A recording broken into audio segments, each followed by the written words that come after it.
The film you are about to see represents freaking.com.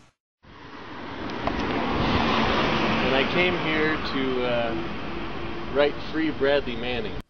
Concord, New Hampshire. Laid-back feds arrest liberty activist Russell Canning. Those of you watching from outside the state might assume there's a connection between this and this.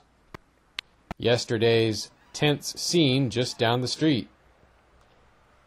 But this, today, is a story about disconnects. What you're seeing here is video shot on October 8th. It's a protest at Concord Hospital against the government's seizure of a baby. I'm sorry to say, governments steal babies all the time, but there's something that makes this one especially controversial.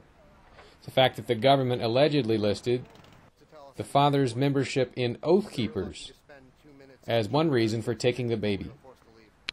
Oathkeepers is an organization of government personnel and veterans who say they will not follow certain orders that violate the Constitution.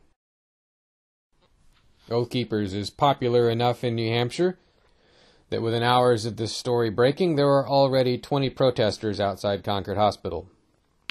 But for the moment, this is still an issue being largely driven by the national liberty movement. And freedom lovers in New Hampshire are generally going about their daily freedom fight without any great change of pace or focus. Russell Canning's arrest at the Concord Federal Building was part of a long-planned campaign of civil disobedience. He and his supporters have been regularly chalking the federal building for almost 2 months. Authorities ignored him until today, when his attempts to write the words "Free Bradley Manning" finally got him a ticket and an arrest with no trip to jail. The apparent reluctance of some activists to put their full force immediately behind these apparent victims may have more to do with their past experiences than with the victims themselves. Many of us were burned to some extent when we leapt to the rhetorical defense of another suddenly prominent figure who popped onto the scene in New Hampshire. In 2007, tax protester Ed Brown holed up in his house with a shotgun in protest of what he called an unfair federal tax trial. Many of us supported him at first. Some of us he denounced, others he kicked out, others he alienated with his talk of violence against the families of federal personnel. And they told us that dcyf was taking my daughter. This situation may be completely different, of course, but activists in New Hampshire are generally veteran activists in New Hampshire. And to be a veteran is to be cautious, or at least calculated.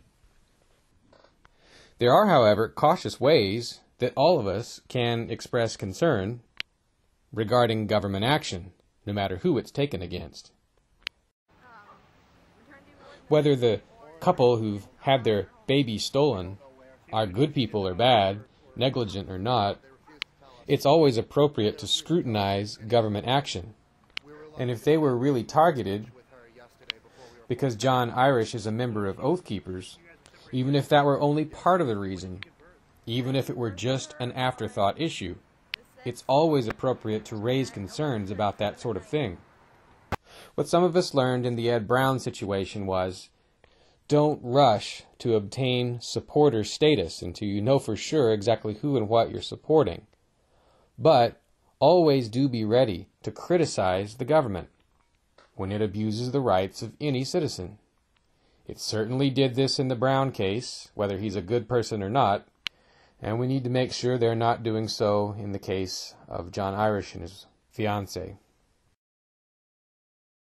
This program is brought to you by freekeen.com. Freekeen.com features audio, video, and blogs chronicling the transition to a voluntary society. Freekeen.com also has comments and discussion forums so you can be heard. Freekeen.com.